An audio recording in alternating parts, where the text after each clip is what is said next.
एक समय की बात है, हनुमानगंज नाम का एक गांव था। उस गांव में त्रिलोकीनाथ नाम का एक व्यक्ति रहता था। उसका इस दुनिया में कोई न था सिवाय हनुमान जी के।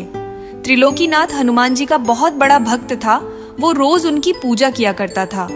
त्रिलोकीनाथ हनुमान जी को ही सब मानता था, एक मित्र, पिता, गुरु। वो सारी बातें हनुमान जी से किया करता था। अरे कहाँ जा रहे हो त्रिलोकीनाथ, इतनी सुबह सुबह? बस भाई, हनुमान मंदिर जा रहा था। हनुमान जी की पूजा करके दिन की शुरुआत करूंगा। अच्छी बात है, चलो आओ तुम पूजा करके मिलते हैं फिर। त्रिलोकीनाथ मंदिर पहुंचता है और मंदिर की साफ सफाई करने लगता है। हे प्रभु, कितनी धूल मिट्टी है, कोई सफाई करने वाला ही नहीं है। मैं ना रहूं तो ये मंदिर मंदिर ना लगे। और आप प्रभु इतने बड़े बड़े चमत्कार करते हैं, जरा सा चमत्कार यहाँ भी दिखा दो। लेकिन नहीं, आपको पता है ना कि त्रिलोकीनाथ आएगा और सफाई कर देगा। त्रिलोकीनाथ हनुमान जी से बातें करते करते मंदिर की सफाई कर देता है और फिर हनुमान जी का ध्यान लगाकर बैठ जाता है। तभी उसके ध्यान में हनुमान जी रस्सियों से बंधे हुए दिखाई देते हैं। त्रिलोकीनाथ, मुझे यहाँ से छुड़ाओ, मैं बंधा हुआ हूँ, निकालो मुझे यहाँ से। ये क्या है? हनुमान जी मुझसे मदद मांग रहे हैं। मैं भी ना कुछ भी सोचता हूँ। त्रिलोकीनाथ इस बात को एक बुरा ख्याल सोचकर मंदिर से बाहर चला जाता है, लेकिन अभी भी उसके दिमाग में वही ख्याल घूम रहा होता है। तभी उसे रघुनाथ मिलता है। क्या हुआ भाई? मंदिर से पूजा करके आए, लेकिन लगता है मन को शांति नहीं मिली। दिमाग में कुछ उथल पुथल चल रही है क्या? हाँ भाई, क्या बताऊं। आज बजरंगबली का ध्यान कर रहा था तो मैंने एक दृश्य देखा कि हनुमान जी एक रस्सी में बंधे हुए हैं और मुझसे मदद मांग रहे हैं। भाई, हनुमान जी को तुम्हारी मदद की कब से जरूरत आन पड़ी, और उन्हें बांध कौन सकता है? जरूर ये ख्याल तुम्हारे मन में ऐसे ही आ गया होगा। बात तो तुम सही कह रहे हो। ये बोलकर त्रिलोकीनाथ वहाँ से अपने घर आ जाता है। संध्या होती है। सारी दिनचर्या खत्म होने के बाद त्रिलोकीनाथ खाना खाकर सो रहा होता है। त्रिलोकीनाथ को फिर से वही स्वप्न आता है। त्रिलोकीनाथ, मुझे यहाँ से छुड़ाओ, मैं बंधा हुआ हूँ, निकालो मुझे यहाँ से। आप कहाँ हो प्रभु? मैं मंदिर के पीछे आम के पेड़ में फंसा हुआ हूँ, मुझे यहाँ से निकालकर मंदिर में स्थापित करो। ये कैसा स्वप्न है? लगता है हनुमान जी स्वप्न के माध्यम से मुझसे कुछ कहना चाहते हैं। ये बात कल मुखिया जी के आगे रखनी पड़ेगी। अगले दिन त्रिलोकीनाथ ऐसा ही करता है। वो गांव में पंचायत बैठाता है। सभी गांव वाले वहाँ खड़े होते हैं। क्या हुआ त्रिलोकीनाथ, आज पंचायत क्यों जमा की है? बात थोड़ी गंभीर है मुखिया जी। कल से मुझे बार बार हनुमान जी स्वप्न के जरिए बता रहे हैं कि वो मंदिर के पीछे आम के वृक्ष में फंसे हुए हैं। उन्हें वहां से आजाद करके मंदिर में स्थापित करना है। इसीलिए मैं आपसे ये निवेदन करना चाह रहा हूँ कि उस वृक्ष को काट के उसमें से हनुमान जी को निकालकर मंदिर में स्थापित करना होगा। क्या पगला तो नहीं गए हो ना त्रिलोकीनाथ? माना कि तुम हनुमान जी के भक्त हो, लेकिन ऐसा भी नहीं है कि तुम कुछ भी बोलो और हम मान ले। अपनी इस बेफिजूल के बात के लिए तुमने पंचायत का समय बर्बाद किया है। पर मुखिया जी, मैं सच कह रहा हूँ, एक बार उस पेड़ को काट कर देख लेते हैं। त्रिलोकीनाथ, क्यों जिद कर रहे हो बेकार की? ये सब तुम्हारा भ्रम है। जाओ घर जाओ। जाओ यहाँ से। आज की सभा यही समाप्त की जाती है। मुखिया त्रिलोकीनाथ को भगा देता है और कड़े शब्दों में पेड़ काटने के लिए मना कर देता है। त्रिलोकीनाथ उदास मन लिए घर की ओर जाने लगता है। तभी रघुनाथ उसके कंधे पे हाथ रखता है। त्रिलोकीनाथ, परेशान मत हो, ये सब तुम्हारे मन का वहम होगा। ज्यादा ध्यान मत दो। और वैसे भी वो आम का वृक्ष मुखिया जी का है, और पता है उस अकेले वृक्ष से कितने फल आते हैं। वो तुम्हारी बात पे वृक्ष तो नहीं काटने वाले। ज्यादा सोचो मत, जाओ आराम करो, सब ठीक हो जाएगा। ये बोलकर रघुनाथ वहाँ से चला जाता है। लेकिन इस बात से त्रिलोकीनाथ को अभी संतुष्टि नहीं मिली थी। उसका मन अभी भी व्याकुल था। भाड़ में जाए मुखिया जी और सब। हनुमान जी ने मुझसे बोला है, वो मुझसे मदद मांग रहे हैं। कोई नहीं साथ देगा तो भी मैं उनकी मदद करूंगा। त्रिलोकीनाथ किसी की बात नहीं मानता। वो एक कुल्हाड़ी उठाता है और उस पेड़ को काटने के लिए निकल पड़ता है। मंदिर के पीछे पहुंचकर बजरंगबली का नाम लेकर त्रिलोकीनाथ उस पेड़ पर कुल्हाड़ी चला देता है। उसे ऐसा करते हुए गांव का एक व्यक्ति देख लेता है और वो भागता हुआ जाकर सभी गांव वालों को ये बात बताता है और सबको इकट्ठा करके ले आता है। जय बजरंगबली, जय बजरंगबली। कोई बात नहीं प्रभु, कोई आपकी मदद नहीं करेगा तो क्या मैं भी नहीं करूंगा? मैं अवश्य निकालूंगा आपको इस वृक्ष में से। हाँ त्रिलोकीनाथ, तुमने ये क्या किया? तुमने अपने पागलपन्ने की वजह से मेरा इतना सुंदर वृक्ष काट दिया। मैंने पंचायत में कहा था ना कि कोई वृक्ष नहीं काटेगा। त्रिलोकीनाथ, तुम ये कैसी हट कर रहे हो? तुम इतनी मूर्खता का काम करोगे, हमें अंदाजा नहीं था। पर भाइयों, मैं सच कह रहा हूँ, मेरे स्वप्न में हनुमान जी आते थे और इसी वृक्ष को काटने के लिए कहते थे वो यही कहीं कैद है। अच्छा, तो तुमने इसलिए ये वृक्ष काट दिए? तुम्हें दिखे कहीं हनुमान जी? कहाँ हैं? क्या किसी को यहाँ हनुमान जी दिखाई पड़ रहे हैं?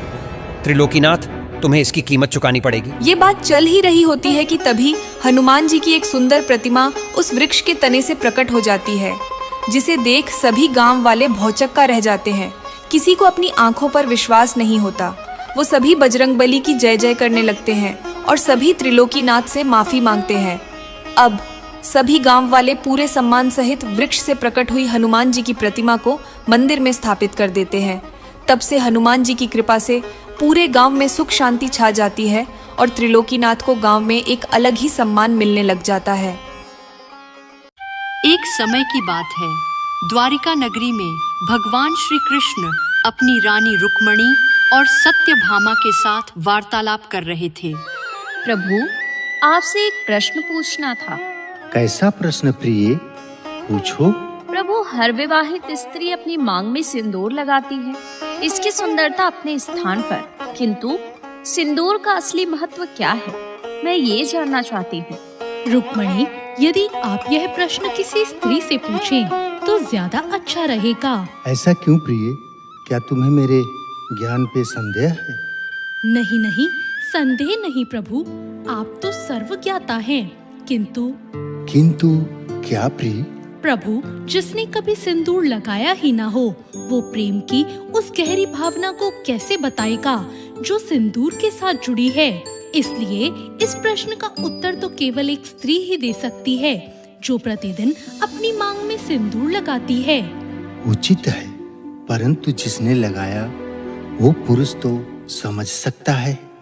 प्रभु, ऐसा कौन सा पुरुष है जो सिंदूर लगाता है? श्री राम भक्त हनुमान। हनुमान? किंतु हनुमान तो बाल ब्रह्मचारी है, उनका सिंदूर से कैसा लगाव? नाथ, ये कैसी पहेली है? ये पहेली तो वही मुझे जिसने उन्हें सिंदूर लगाने का विचार दिया। ठीक है प्रभु, ये पहेली मैं ही सुलझा देती हूँ। आप दोनों ये कैसी बातें कर रहे हैं? मैं कुछ समझ नहीं पा रही हूँ। ये कहानी तब की है जब मैं और प्रभु यानी राम और सीता वनवास पूरा कर अयोध्या आ चुके थे। एक दिन माता सीता अपना श्रृंगार कर रही थीं और हनुमान जी माता सीता के पास बैठे उन्हें श्रृंगार करते हुए देख रहे थे। क्या हुआ पुत्र, आज तुम मेरे पास क्यों बैठे हो? ऐसे तो तुम प्रतिदिन प्रभु के चरणों में ही रहते हो। कोई प्रश्न है क्या पुत्र? माता, मैं बहुत बड़ी दुविधा में फंसा हुआ हूँ। संकट मोचन को कैसी सुविधा ने घेर लिया? माता, मैं देखता हूँ कि हर कोई प्रभु श्री राम को प्रसन्न करने के लिए भेंट देता है, लेकिन मैं उन्हें ऐसा कौन सा भेंट दूं जिसे देख वो प्रसन्न हो जाए? प्रभु श्री राम को सबसे अधिक क्या प्रिय है माता? पुत्र, प्रभु श्री राम को तो किसी वस्तु से मोह नहीं है। उनके लिए इस संसार में सब कुछ समान है, इसलिए वो प्रत्येक वस्तु से प्रसन्न रहते हैं। आप यह सिंदूर क्यों लगाती हैं? ये तो सुहाग की निशानी है और इसे लगाने से प्रभु श्री राम प्रसन्न होते हैं। मैं ये सिंदूर अपने प्रभु श्री राम की लंबी आयु की कामना के लिए लगाती हूँ। इसे लगाने से आपके प्रभु और मेरे पति की आयु बढ़ेगी। अच्छा, यानी एक चुटकी भर सिंदूर से प्रभु प्रसन्न हो जाते हैं और उनकी आयु भी बढ़ जाती है। यह सब सुनकर हनुमान जी वहां से चले जाते हैं और कुछ देर बाद पूरे शरीर पर सिंदूर लगाकर माता सीता के सामने आते हैं। पुत्र, ये तुमने क्या किया? माता, मैंने भी अपने प्रभु की लंबी आयु के लिए सिंदूर लगा लिया है।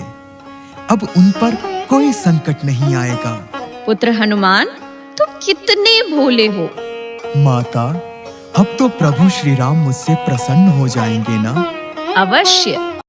माता सीता की आज्ञा पाकर हनुमान जी उसी भेष में श्री राम के पास पहुँचे। श्री राम अपने दरबार में बैठे थे। तभी वहां श्री राम की जय जयकार करते हुए हनुमान जी पहुंचते हैं। हनुमान जी के इस भेष को देख सभा में उपस्थित सभी लोग उन पर हंसने लगे। अरे हनुमान, ये क्या लगा कर आए हो अपने शरीर पर? दरबार में आने से पहले नहाना उचित नहीं समझा क्या? ये सिंदूर है, ये मैंने अपने प्रभु के लिए लगाया है। प्रभु के लिए? आखिर तुम्हारे इस सिंदूर से प्रभु का क्या लेना देना? लगता है हनुमान जी ने गुलाल की बोरी अपने ऊपर गिरा ली। अब लोग इन पे हंसे ना, इसलिए ऐसी वैसी कहानियां बना रहे हैं। क्यों हनुमान, मैं सत्य बोल रहा हूं ना? हनुमान, ये तुमने कैसा रूप धारण किया है? प्रभु, ये रूप मैंने आपके लिए ही धारण किया है। आज मैं माता के पास बैठा था, वो अपनी मांग में चुटकी भर सिंदूर लगा रही थी। तभी मैंने उनसे उस सिंदूर का महत्व पूछा, तो उन्होंने कहा कि ये सिंदूर आपकी लंबी आयु के लिए लगा रही है। उस चुटकी भर सिंदूर से आपकी आयु लंबी हो जाएगी और आप पर कोई संकट नहीं आएगा, और आप चुटकी भर सिंदूर को देखकर प्रसन्न भी होते हैं। तो मैंने विचार किया कि एक चुटकी भर सिंदूर से आपकी आयु बढ़ सकती है, तो मैंने आपके लिए सिंदूर पूरे शरीर पर लगा लिया। इससे आप चिरंजीवी हो जाएंगे और मुझे देख आप इतना प्रसन्न होंगे कि मुझे अपने हृदय से लगा लेंगे। हनुमान जी का ये भक्ति भाव और भोलापन देख श्री राम अपने आप को रोक नहीं पाते और वो आकर हनुमान जी को अपने हृदय से लगा लेते हैं। ये देख सभा में बैठे सभी लोग आश्चर्यचकित रह जाते हैं। प्रभु, अब आपको कोई भी संकट छू नहीं सकता। हनुमान, तुम्हारे होते तो मुझे वैसे भी कोई संकट छू नहीं सकता, क्योंकि तुम संकट मोचन जो हो। हनुमान, तुम्हारा हृदय बहुत कोमल है और उस हृदय में मेरे लिए इतना स्नेह देखकर मैं भाव विभोर हो उठा। पुत्र, आज मंगलवार के दिन तुमने ये जो मेरे लिए मंगल कामना की है, मैं वचन देता हूं कि आगे भी कोई भक्त मंगलवार के दिन तुम्हारे इस सिंदूरी रूप के दर्शन करेगा, मैं उसके लिए इतना ही कृपालु हो जाऊंगा। भक्त, तो यह है सिंदूर का महत्व जो कि हनुमान ने भी समझा। एक और महत्व की बात थी जो मैंने हनुमान से कही थी, वो यही कि विवाहित स्त्री के मांग का सिंदूर प्रतीक है कि वो अपने स्वामी के प्रति समर्पित है, और हनुमान जी ने अपने देह पर सिंदूर लगाकर अपनी भक्ति को प्रभु के चरणों में समर्पित किया।